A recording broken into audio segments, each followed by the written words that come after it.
چیختی لاشیں۔ اس پراسرار دنیا میں بعض لوگوں کو ایسے واقعات سے دوچار ہونا پڑتا ہے جن کی تفصیل سن کر عقل دنگ رہ جاتی ہے۔ میں لوگوں کی انگشت نمائی کے خیال سے اس واقعے کو بیان کرتے ہوئے ڈرتا تھا، لیکن بقول چراغ جب میرے سفید بال اس پر ہول واقعے کی یادگار میرے پاس موجود ہیں تو پھر کیوں نہ ان کو عوام کے سامنے دہرا کر اپنے دل کا بوجھ ہلکا کروں۔ میرا نام مشتاق احمد اور وطن ملوف مظفر گڑھ ہے۔ میرے والد حکیم تھے۔ ہم 2 بھائی بہن تھے۔ میری بہن کا نام ذکیہ تھا۔ وہ مجھ سے 6 سال بڑی تھی مگر بے حد شریر۔ اسے جانور پالنے کا بہت شوق تھا، چنانچہ اس نے کئی خرگوش اور گلہری کے بچے پال رکھے تھے۔ ہم دونوں بہن بھائی کی آپس میں بہت محبت تھی۔ جب بھی میں ذرا بڑا ہوا تو اس نے اپنی شرارتوں میں مجھے بھی شامل کر لیا۔ وقت گزرتا گیا، اس کے ساتھ ساتھ ہم بھی بڑے ہوتے گئے، حتیٰ کہ میں 9 سال کا ہو گیا اور ذکیہ 15 سال کی۔ ہمارا مکان بازار میں تھا جس کی نچلی منزل میں ابا کا مکتب تھا اور بالا خانے پر ہماری رہائش تھی۔ بالا خانے کی کھڑکیوں کے قریب باہر کی طرف ابا کے مکتب کا سائن بورڈ لگا تھا۔ ایک دفعہ کسی شامت کی ماری چمگادڑ نے اس سائن بورڈ کے پیچھے بچے دیے اور اتفاقیہ ذکیہ کی نظر ان پر جا پڑی۔ بس پھر کیا تھا، وہ اس بچے کو جھپٹنے پر آمادہ ہو گئی۔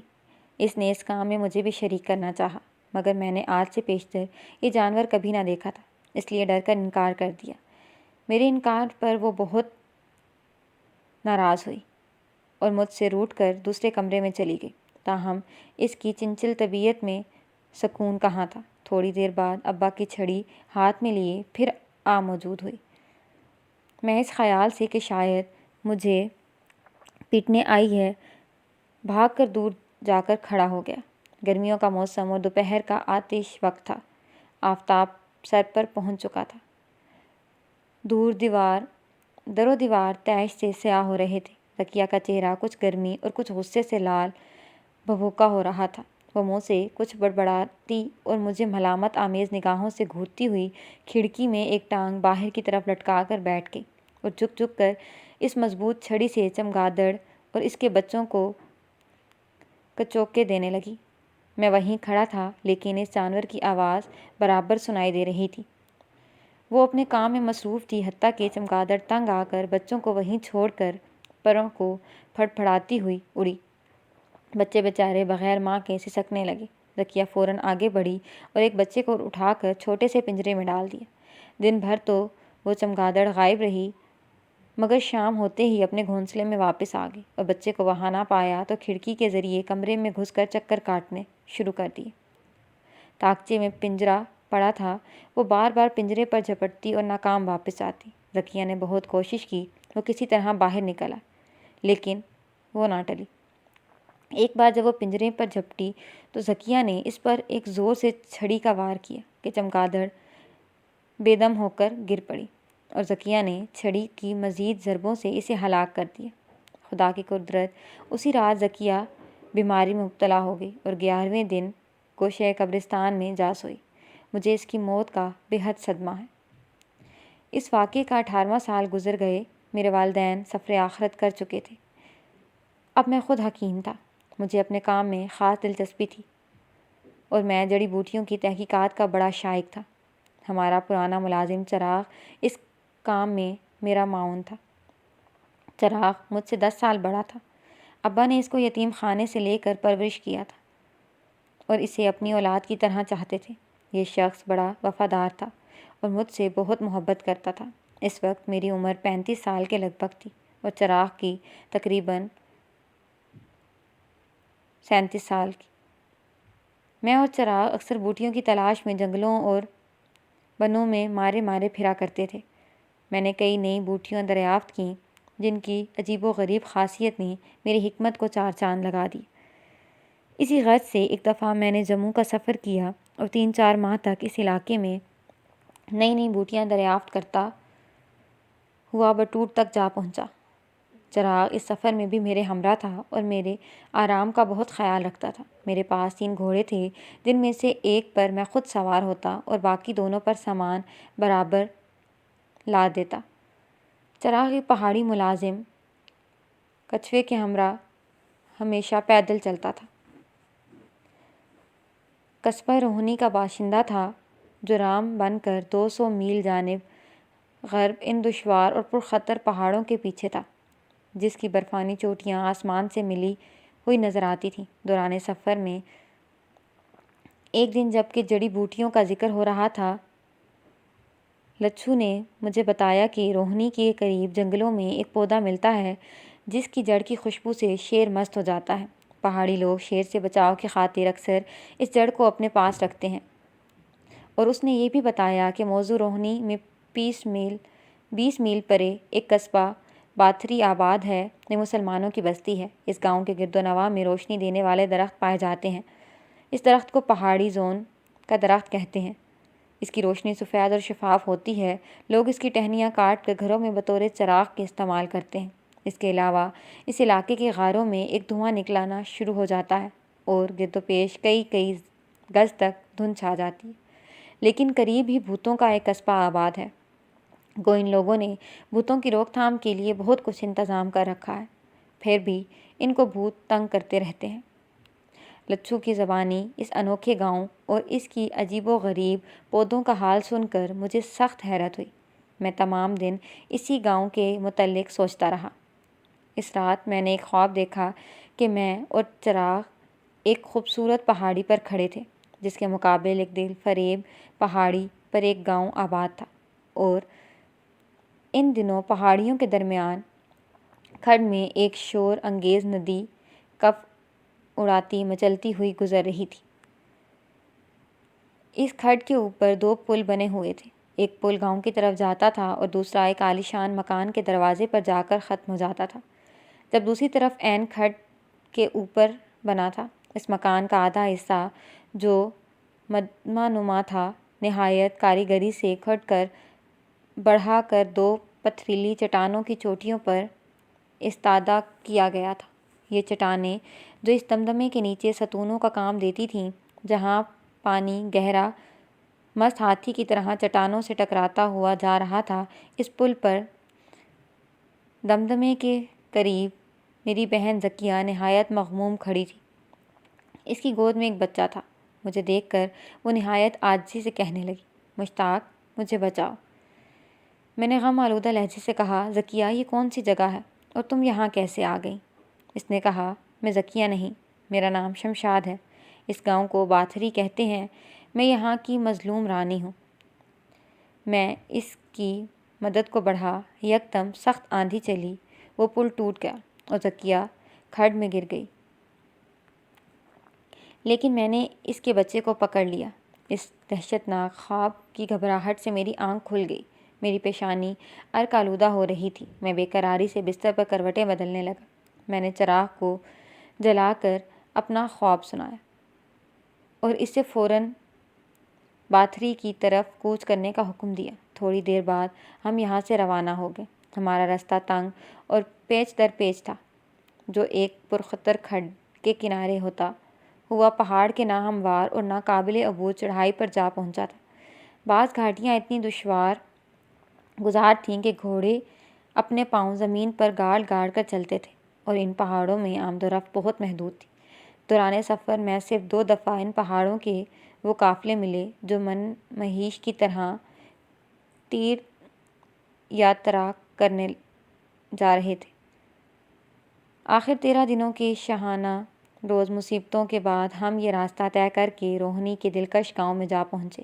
اس مسلسل اور کٹھن سفر کی تھکان سے ہمارا بدن چور ہو رہے تھے، اس لیے کچھ دن ہم روہنی میں ٹھہرے۔ پھر 1 ہفتے کے قیام کے بعد ہم لوگ باتھری کی طرف روانہ ہوئے۔ لچھو ہمارے ساتھ جانے کو تیار نہ تھا، مگر زیادہ تقاضا کرنے پر وہ ہماری درخواست رد نہ کر سکا۔ یہ راستہ پہلے سے بھی زیادہ ناقابل غزہ اور شکستہ تھا۔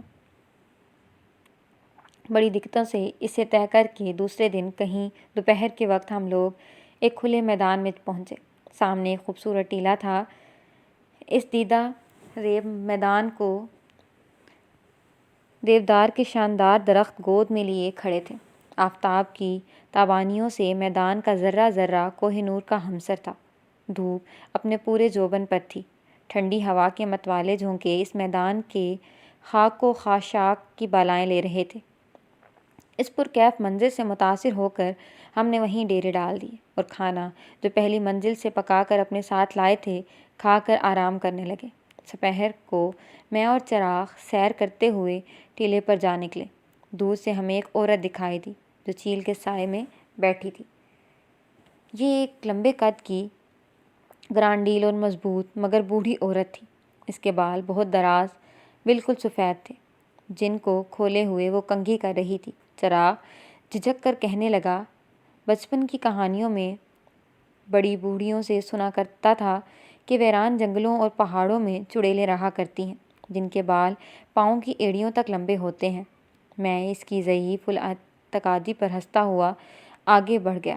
پاؤں کی آہٹ پا کر اس نے اپنے تاروں کے سے بال چہرے سے ہٹائے اور میری طرف دیکھا، پھر پہاڑی زبان میں کہنے لگی، تم لوگ کہاں کے رہنے والے ہو اور یہاں کیسے آنا ہوا؟ میں نے کہا، میں حکیم ہوں اور جڑی بوٹیوں کی تلاش میں یہاں آیا ہوں۔ لیکن کیا تم اس ویرانے میں اکیلی رہتی ہو؟ اس عورت نے گہرا سانس لیا اور کہنے لگی، نہیں، میں موزوں باتھری کی رہنے والی ہوں جو یہاں سے 3 کوس آگے ہے۔ میرا نام فرزانہ ہے، میں بے اولاد ہوں۔ اس وجہ سے گاؤں کے کئی بے رحم عورتیں مجھے منحوس خیال کرتی ہیں اور میرے شوہر کو میرے خلاف بھڑکاتی رہتی ہیں۔ میرا شوہر نبی خان سخت گیر آدمی ہے، ذرا سی بات پر مجھے بری طرح زور و کوب کرتا ہے۔ بعض اوقات اس کی سختیوں سے تنگ آ کر میں اس جنگل میں آ جاتی ہوں اور کچھ دن بعد جب اس کا غصہ سر پڑ جاتا ہے تو واپس چلی جاتی ہوں۔ اس نے مجھے اپنے بازو اور شانے دکھائے جن پر بڑے بڑے نیلے داغ تھے۔ یہ اس کے شوہر کے وحشی پن کا ثبوت تھا۔ مجھے اس پر بڑا رحم آیا۔ وہ مجھے اپنا ہمدرد پا کر کہنے لگی، پہلے تو میں اس ظلم و ستم سے بہت گھبراتی تھی، مگر جب سے مجھے ایک رشی نے بشارت دی کہ تیرا بیٹا ایک دن گاؤں کا سردار ہوگا تب سے مطمئن ہوں۔ گو میں جانتی ہوں کہ میری عمر بچہ پیدا کرنے کی نہیں، تاہم مجھے یقین ہے کہ رشی کی پیشن گوئی ضرور پوری ہوگی۔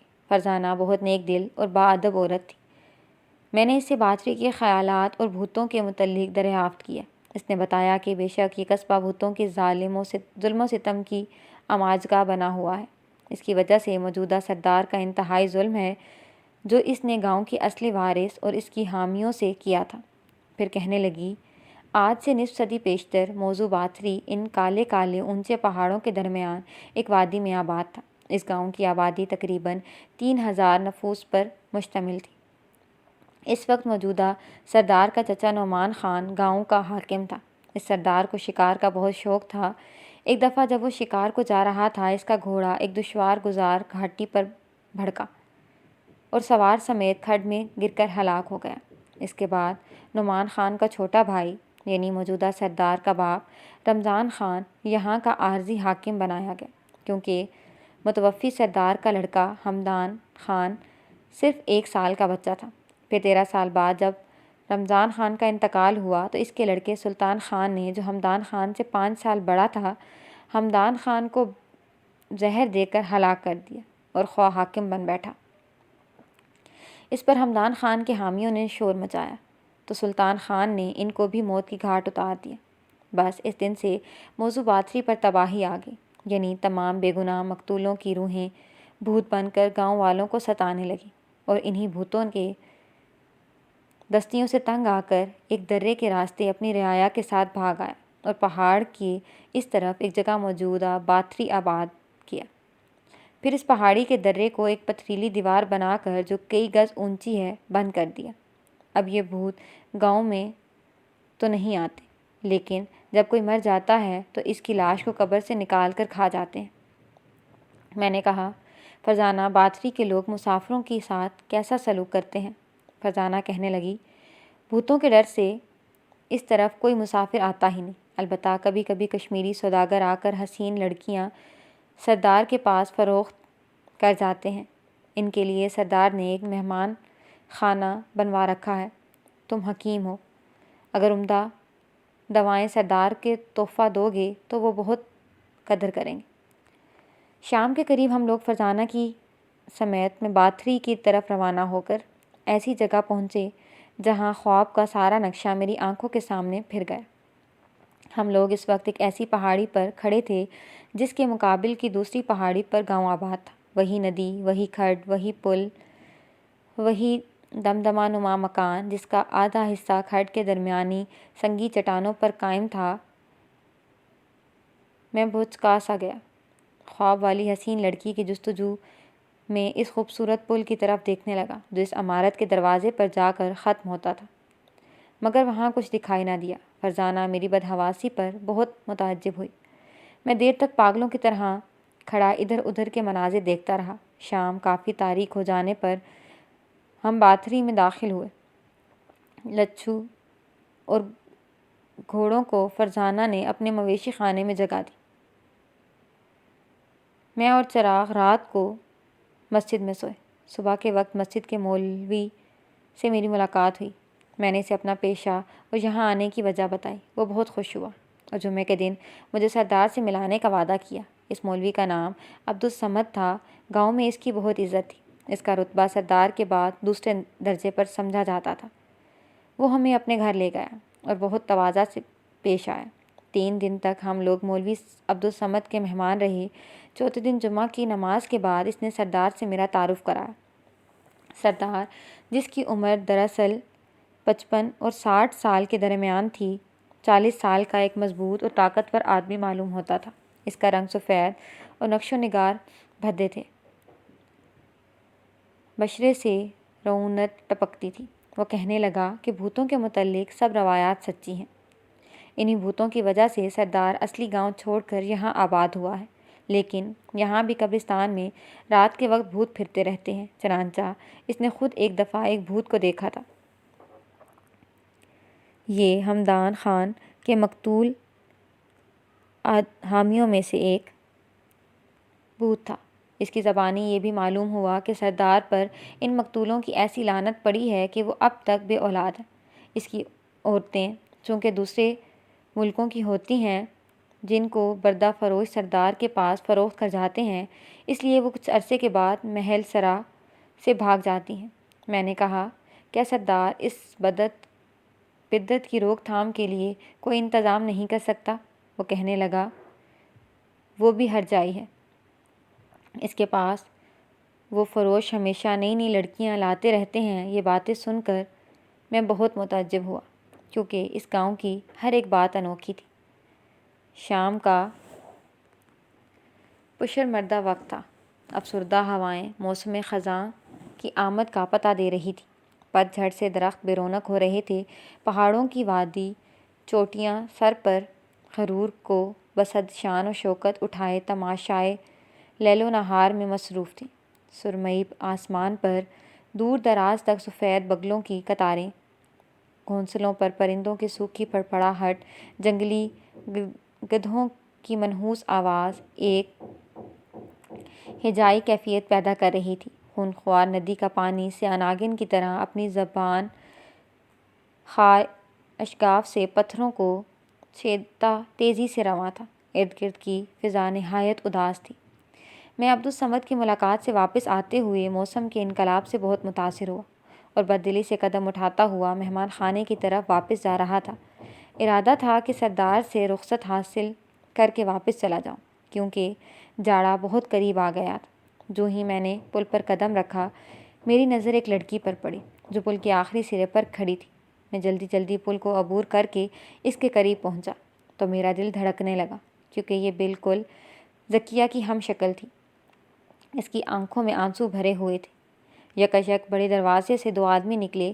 ایک آدمی جو بنسبت اپنے ساتھی کے اچھی پوشش میں تھا کہنے لگا، شمشاد، تم یہاں کھڑی ہو اور میں تمہیں مہمان خانے میں تلاش کر رہے تھے۔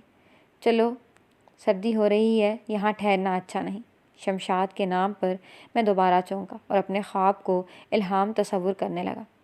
لڑکی چپ چاپ متوحش نگاہوں سے ادھر ادھر دیکھتی ہوئی اندر چلی گئی اور میں دیر تک دریائے حیرت میں ڈوبا رہا، وہیں کھڑا رہا۔ جب اندر گیا تو مہمان خانے میں خوب چہل پہل تھی۔ چراغ نے بتایا کہ کشمیر کے سوداگر سردار کے پاس لڑکیاں فروخت کرنے آیا ہوا ہے۔ میں تمام رات سوچتا رہا کہ کس طریقے سے اس لڑکی کی مدد کی جائے، مگر کسی نتیجے پر نہ پہنچ سکا۔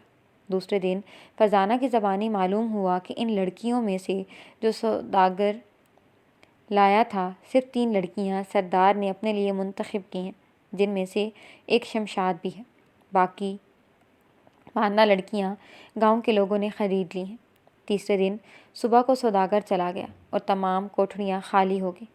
گو میں بہت اداس ہوا، مگر واپسی کا ارادہ ترک کر دیا، کیونکہ اس الہامی خواب کے زیر اثر مجھے یقین ہو چکا تھا کہ شمشاد کو ایک نہ ایک دن میری مدد کی ضرورت ہوگی۔ کچھ دن بعد سخت سردی پڑنے لگی، برف باری بھی شروع ہو گئی۔ ہر طرف برف کے انبار دکھائی دینے لگے، ندی کا پانی یخ بستہ ہو کر رہ گیا۔ میں اور چراغ، جو اتنی سردی کے عادی نہ تھے، رات دن اندر پڑے رہتے۔ خدا خدا کر کے موسم بہار کا آغاز ہوا۔ ہوا میں اوٹ اور خوشگواری پیدا ہونے لگی۔ بلند پہاڑ جو آج سے چند دن پہلے بگلا بنے ہوئے تھے، سفید نقاب اتار کر سیاہ دیوؤں کی صورت اختیار کرنے لگے۔ برف آہستہ آہستہ پگھل رہی تھی۔ ندی نالوں کی گنگناہٹ اور پرندوں کی شیریں گیت کائنات میں نئی زندگی کا پتہ دینے لگے۔ ایک دن صبح کو جب چراغ نے دروازہ کھولا، فرزانہ سہمی ہوئی اندر آئی۔ وہ کانپ رہی تھی۔ میں نے اس کے خوف و ہراس کی وجہ دریافت کی تو وہ کہنے لگی، آج میں نے ایک گہری سازش کا پتہ لگایا ہے جو آپ لوگوں کے خلاف سازش ہو رہی ہے۔ وہ کہنے لگی، ہاں سنیے۔ آج رات کو جب کہ میں نے اپنی کوٹھری میں بے خبر سو رہی تھی، آہٹ پا کر بیدار ہوئی۔ میں نے دیکھا کہ میرا شوہر باہر جا رہا ہے۔ چونکہ ہمارے گاؤں میں رات کے وقت کوئی آدمی گھر سے باہر نہیں نکلتا، اس لیے یہ بات معمولی نہ تھی۔ میں نہ رہ سکی اور دل کڑا کر کے دبے پاؤں اس کے تعاقب میں روانہ ہو گئی۔ وہ سیدھا سردار کے محل کی طرف گیا اور پچھواڑے کی طرف چھوٹے سے دروازے پر اس نے ایک خاص قسم کی دستک دی اور دروازہ فوراً کھل گیا اور وہ اندر چلا گیا۔ اندر روشنی ہو رہی تھی۔ میں نے سوراخوں سے دیکھنا شروع کیا۔ دروازہ کھولنے والا شخص سردار سلطان خان تھا۔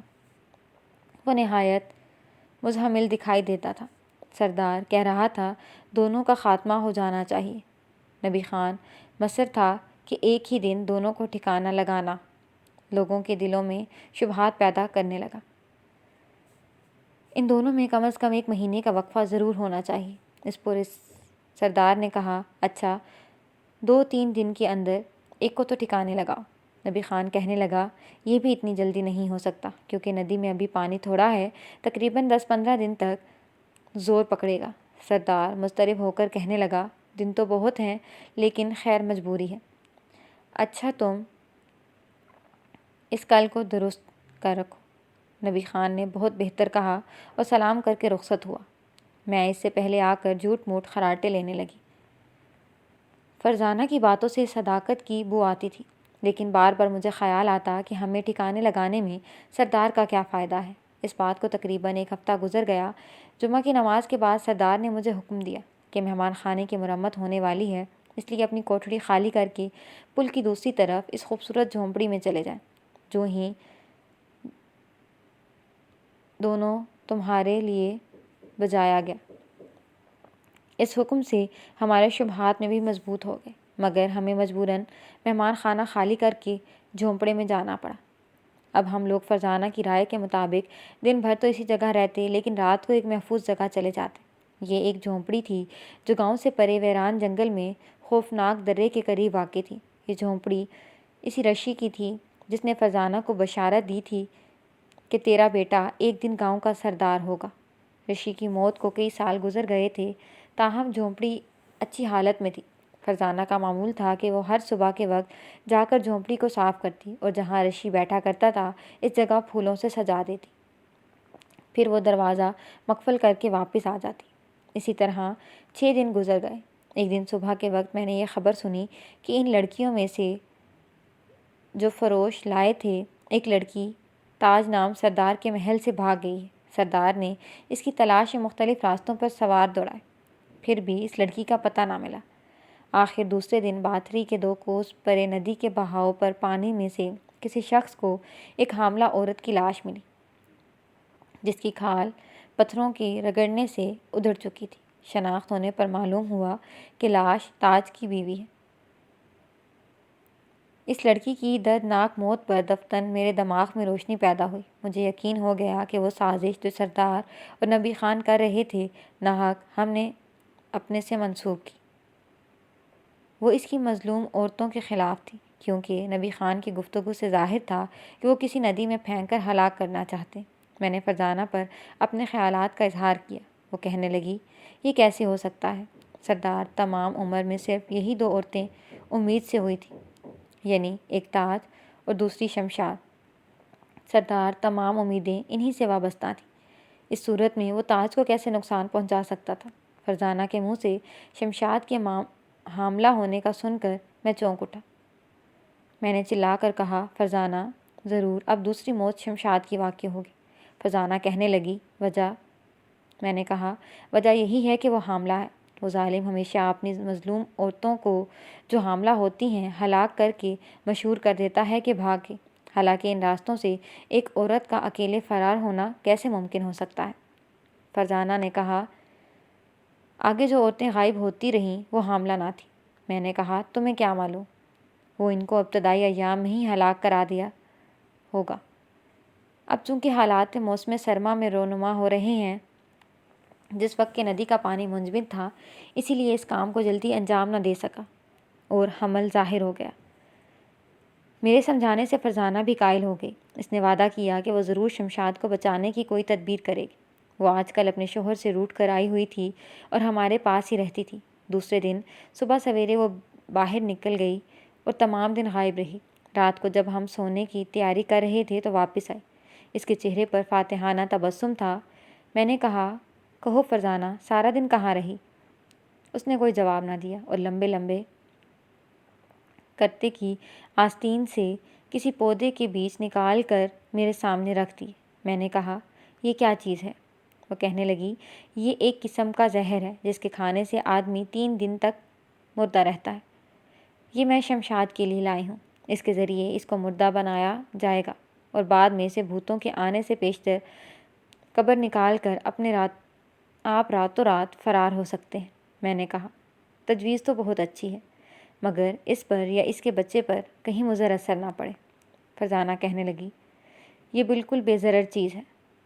اگر اس کو کوئی نقصان پہنچا تو میں ذمہ دار ہوں۔ دوسرے دن ان پیچوں کو پیس کر سفوف بنایا اور ایک پڑیا میں باندھ کر فرزانہ نے اپنے پاس رکھ لیا اور کہنے لگی، میری ایک رشتہ دار لڑکی ملازم ہے، آج میں اس کو اپنے ساتھ ملانے کی کوشش کروں گی۔ وہ محل سرا کی طرف چلی گئی۔ شام کے بعد جب واپس آئی تو کچھ گھبرائی ہوئی تھی۔ آتے ہی کہنے لگی، آقا، دوا میں نے شمشاد کو پلا دی ہے اور یہ کام تو ہمارے حسب منشا ہو جائے گا، مگر اس کام میں عجلت کر کے میں نے بڑی غلطی کی، کیونکہ ہمیں اس سے قبل اس کے لیے کوئی محفوظ جگہ تلاش کر لینی چاہیے تھی۔ یہاں اس کو بھوتوں کے آنے سے پیشتر قبر سے نکال کر لے جاتے۔ میں نے کہا، ابھی بھی کافی وقت ہے، ابھی جا کر انتظام کر لیں گے۔ فرزانہ کہنے لگی، کیا اس وقت قبرستان جانے کا ارادہ ہے؟ میں نے کہا، ہاں، اس وقت کیا ڈر ہے؟ فرزانہ کہنے لگی، وہاں پہنچنے میں ہمیں بہت دیر ہو جائے گی اور بھوتوں سے بچ کر ہم واپس نہیں آ سکیں گے۔ آج گاؤں میں ایک عورت مر گئی تھی، اس کی لاش پر بے شمار بھوت جمع ہو رہے ہوں گے۔ میں چونکہ بھوت پریت کا قائل نہ تھا اور ان لوگوں کی روایات کی کوئی حقیقت نہ سمجھتا تھا، میں نے بے پرواہی سے کہا، میں دیکھوں گا ان بھوتوں کی کیا اصلیت ہے۔ در حقیقت یہ کوئی بندر کی قسم کا جانور ہوگا جو میری بندوق کے سامنے نہیں ٹھہر سکتا۔ میں نے بندوق کندھے پر رکھ دی اور زون کی لکڑی جیب میں ڈال کر اکیلا چل کھڑا ہوا۔ مجھے اس طرح جاتے دیکھ کر چراغ بھی چپ چاپ میرے ساتھ ہو لیا۔ جب ہم گاؤں والے پل پر پہنچے تو فرزانہ بھی ہامتی ہامتی ہم سے ملی۔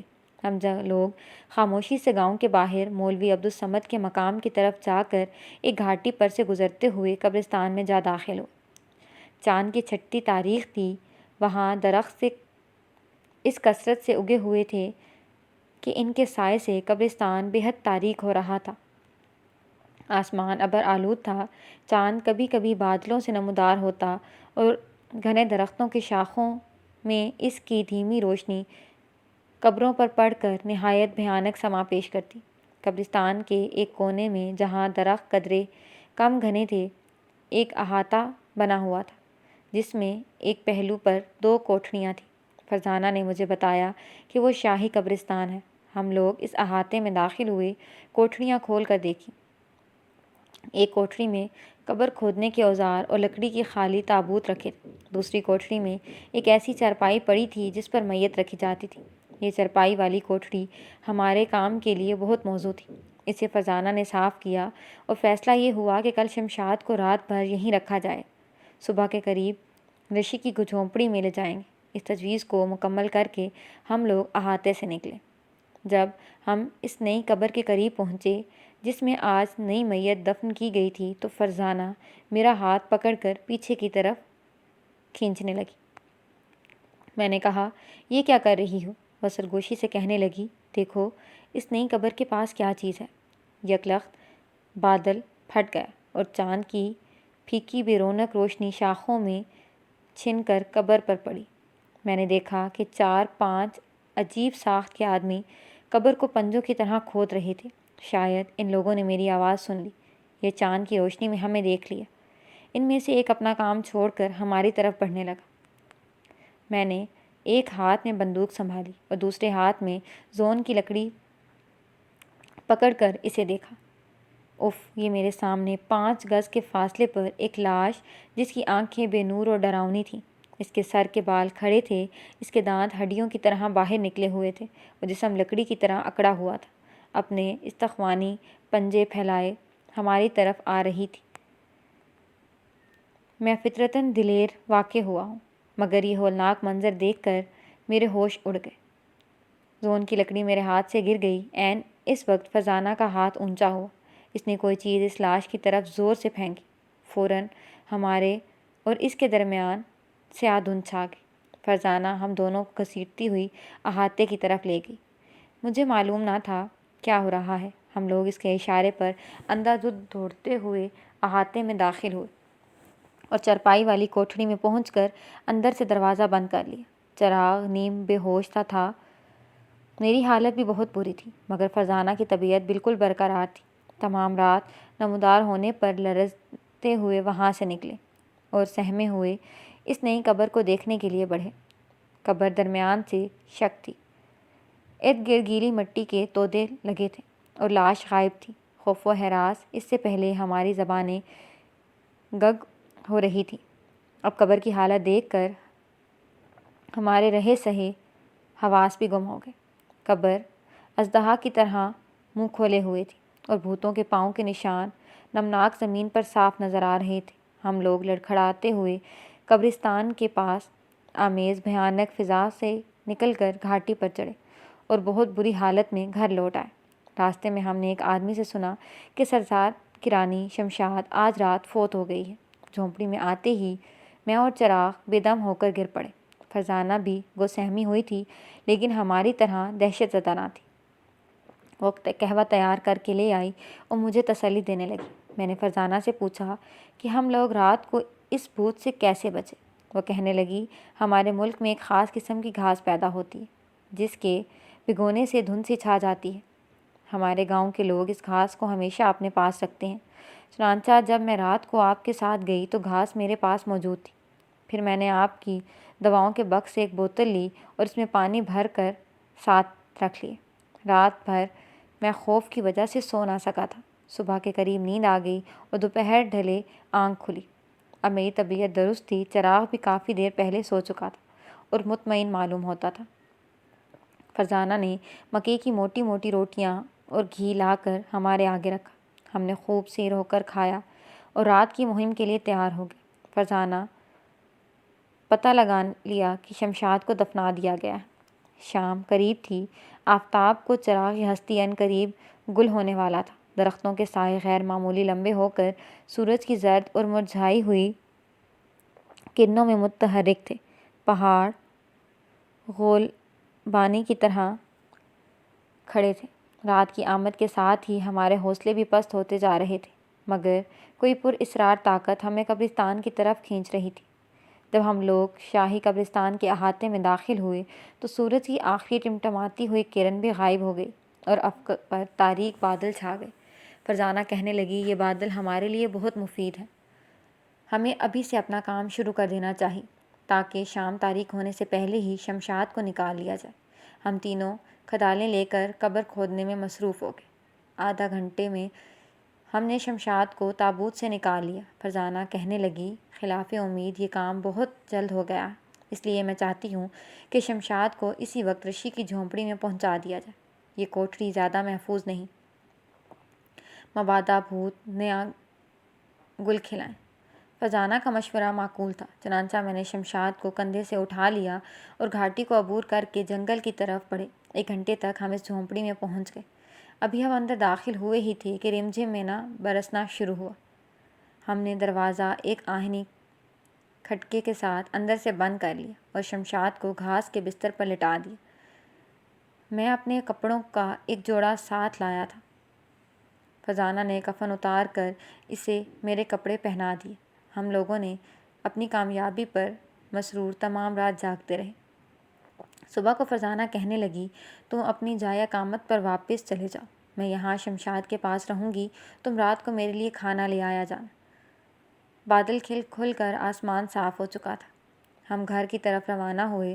فرزانہ کچھ دور تک ہمارے ساتھ آئی۔ ہم جھونپڑی سے تقریباً 23 گز کے فاصلے پر آئے ہوں گے کہ فوراً رک گئے اور حیرت سے زمین کی طرف دیکھنے لگے۔ اس جگہ مٹی بہت چکنی اور نرم تھی، اس پر بہت سے بے ڈھنگے پاؤں کے نشانات تھے۔ معلوم ہوتا تھا کہ وہ کسی لاش کے قدموں کے نشان تھے۔ ہم خوفزدہ ہو کر ایک دوسرے کو دیکھنے لگے۔ فرزانہ کہنے لگی، ضرور کفن کی بو پر بھوت ادھر آئے ہیں، مگر بارش کی وجہ سے جھونپڑی کو دیکھ نہیں سکے۔ میں نے مضطرب ہو کر کہا، اب کیا کیا جائے؟ وہ سوچ میں پڑ گئی اور کچھ دیر بعد کہنے لگی، ان اونچے پہاڑوں میں مجھے ایک غار معلوم ہے۔ یہ غار بہت بڑا اور محفوظ ہے۔ اس میں داخل ہو کر اگر اس کے چھوٹے سے دہانے پر پتھر چن دیے جائیں تو باہر سے کوئی ان کو ہٹا نہیں سکتا۔ اس لیے آج شمشاد کو سر شام ہی وہاں پہنچا دیا جائے تو بہتر ہوگا۔ میں نے دریافت کیا، وہ غار یہاں سے کتنی دور ہے؟ وہ کہنے لگی، یہاں سے کوئی کوس بھر کے فاصلے پر ہوگا، آپ چاہیں تو ابھی چل کر دیکھ سکتے ہیں۔ میں نے کہا، ضرور۔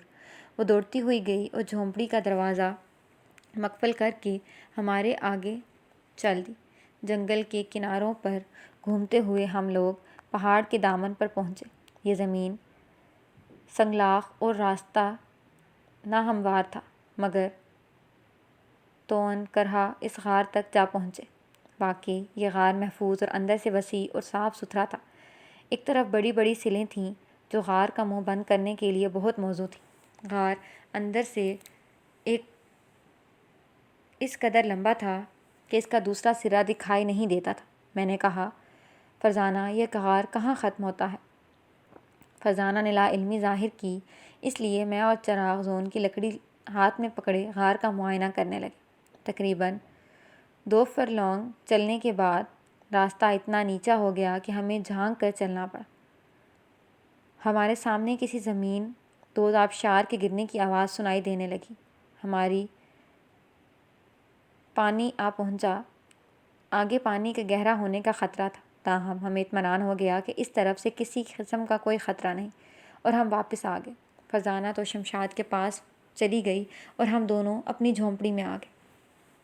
گھر پہنچ کر میں نے غسل کیا اور کپڑے تبدیل کر کے سردار کے پاس جھوٹی تعزیت کے لیے دوپہر کے قریب وہاں سے واپس آیا اور کھانا کھا کر سو گیا۔ 4 بجے کے قریب بیدار ہوا۔ ساتھ لے جانے کا ضروری سامان فراہم کر کے میں اور چراغ وقت کا انتظار کرنے لگے۔ خدا خدا کر کے دن ختم ہوا۔ سورج گوشہ مغرب میں روپوش ہونے والا تھا۔ ہم لوگ اس طرف چل کھڑے ہوئے۔ شام کے پہلے ستارے نے جب آسمان کی کھڑکی سے جھانکا تو ہم جھونپڑی تک پہنچ چکے تھے۔ فرزانہ نے سامان خورد و نوش سنبھالا۔ میں اور چراغ باری باری شمشاد کو کندھے پر اٹھاتے غار کی طرف روانہ ہو۔ وہ نہایت پھرتی سے راستہ طے کر کے منزل مقصود تک جا پہنچے۔ غار بہت تاریک ہو رہا تھا، جس کو زون کی بہت سی ٹہنیوں سے روشن کرنا پڑا۔ پھر دہانے کی سلوں سے بند کر کے ہم نے بے اطمینان خاطر کھانا کھایا۔ اس کے بعد یہ فیصلہ ہوا کہ ہم تینوں رات کو بھاری بھاری جاگ کر شمشاد کی حفاظت کریں۔ پہلے 3 گھنٹے کیونکہ چراغ کی باری تھی، میں اور فرزانہ بے فکر سو گئے۔ ہمیں سوئے کوئی 1 گھنٹہ گزرا ہوگا کہ یک لخت ایک جگر خراش چیخ سنائی تھی۔ میں اور فرزانہ تڑپ کر اٹھ بیٹھے تو چراغ بے ہوش پڑا تھا۔ ہمیں خیال ہوا شاید اسے سانپ نے کاٹ لیا ہے۔ میں اسے دیکھنے کے لیے جھکا ہی تھا کہ فرزانہ بھی الو کی طرح چیخنے لگی۔ میں نے گھبرا کر اس کی طرف دیکھا۔ اس کے منہ پر ہوائیاں اڑ رہی تھیں، اب لب خشک ہو رہے تھے اور لرزہ براندام غار کی اندرونی حصے کی طرف اشارہ کر کے بے تحاشا چیخ رہی تھی۔ میں نے جلدی سے پلٹ کر اس طرف دیکھا۔ آہ معبود! ایسا جگر پاش اور حوصلہ شکن نظارہ میرے پیش نظر تھا کہ خوف سے مجھ پر بجلی سی گر گئی۔ انتہائی دہشت سے میرے ہاتھ پاؤں مفلوج ہو کر رہ گئے اور گلا خشک ہو کر بند ہو گیا۔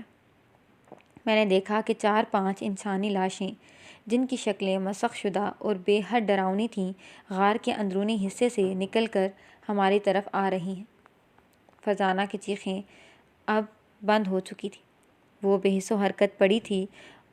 میں اس بدحواسی میں اٹھا، مرتش ہاتھوں سے بندوق اٹھائی اور ایک لاش کی پیشانی کا نشانہ باندھ کر داغ دی۔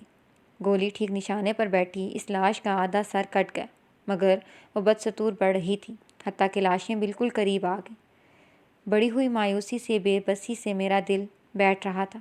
دیوار کے سامنے سہارے کھڑا ہو گیا۔ میری آنکھوں کے سامنے اندھیرا چھانے لگا۔ مجھے صرف اتنا معلوم ہوا کہ کوئی ٹھنڈی ٹھنڈی سخت چیز میرے بدن سے مس ہوئی۔ اس کے بعد مجھے کچھ ہوش نہ رہا۔ جب میری آنکھ کھلی تو میں اور چراغ ایک بڑے وسیع ہال میں پہلو بہ پہلو ایک چٹائی پر پڑے تھے۔ چراغ کے بال سفید ہو چکے تھے اور وہ بھی غشی کی حالت میں تھا۔ کمرے میں زون کی روشنی ہو رہی تھی۔ ایک طرف بڑے سے گول دائرے کی صورت میں دھیمی دھیمی آگ جل رہی تھی۔ اس دائرے کے درمیان ایک پلنگ بچھا تھا، جس کے قریب ایک سفید ریش بوڑھا آدمی اس کی طرف ٹکٹکی باندھے کھڑا تھا۔ اس لاش کو دیکھ کر مجھے وہ غار والا منظر یاد آ گیا۔ میرے جسم میں جھرجھری سی ہوئی اور ایک کپ کپی سی چیخ نما آہ میری منہ سے نکل گئی۔ میری آواز پر وہ بوڑھا پلٹا اور آگ کا دائرہ پھاند کر میرے قریب آ کھڑا ہوا۔ میں نے بے سوچے سمجھے چیخ کر کہا، اے شاہ جنات، ہم پر رحم کر۔ بوڑھا نرمی سے کہنے لگا، خوف نہ کرو، میں تمہاری طرح ایک انسان ہوں، تم بالکل محفوظ جگہ پر ہو۔ اس کے بعد اس آدمی نے دوسرے کمرے سے ایک پیالہ دودھ کا لا کر مجھے دیا، جس کے پینے سے میرے بدن میں کچھ توانائی آ گئی۔ میں اٹھ کر ستون کے سہارے بیٹھ گیا۔ وہ بوڑھا میرے قریب بیٹھ کر کہنے لگا، میاں مشتاق۔ میں اس کی زبانی اپنا نام سن کر سناٹے میں آ گیا، مگر وہ کہنے لگا، حیرانی کی وجہ نہیں، فرزانہ کی زبانی تمہارا نام اور وہ سب قصہ جس کی وجہ سے تم مصیبتوں میں مبتلا ہوئے سن چکا ہوں۔ پھر سر بھر کر کہنے لگا، میں سردار سلطان خان کا بدقسمت چچا ہوں، میرا نام نعمان خان ہے۔ یہ جگہ باتری کا قدیم گاؤں ہے۔ جہاں تم اس وقت بیٹھے ہو یہ باتری کا قلعہ ہے۔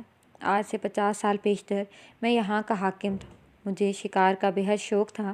ایک دفعہ شکار کے موقع پر جب میں گھوڑے پر سوار تھا، ایک کھڈ کے کنارے پر گزر رہا تھا، ایک ملازم نے مجھے دھکا دے کر کھڈ میں گرا دیا۔ دن بعد جب میں ہوش میں آیا تو اپنے آپ کو سادھو کی کٹیا میں پایا۔ کچھ عرصے تک کٹیا میں صاحب فرش رہا۔ سادھو نے میری بہت خدمت کی اور اس کی کوششوں سے میری جان بچ گئی۔